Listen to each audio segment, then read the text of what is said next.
اصحاب علی میں تھے. حضرت علی کے زمانے خلافت میں کوفے میں پوری طرح تھے.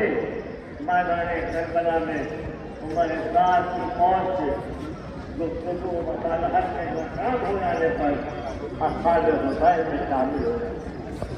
ظاہر بن عمرو فرمان کرنی اصحاب رسول میں تھے. حدیث راوی تھے. جان کہنا کہ حضرت صبح کہنے بھائی سوال ہمارے رحمی سوال ہمارے رحمی عالم دین اور راوی حدیث جب گفتگو کے دوران جب واجب کربلا ہوئے تو عاشورا حملہ اولا میں شبیب بن عبداللہ کہ حارث بن سری کے غلام سے صحابی علی سے جنگ جبل و تشکیل میں شرکت فرمائی.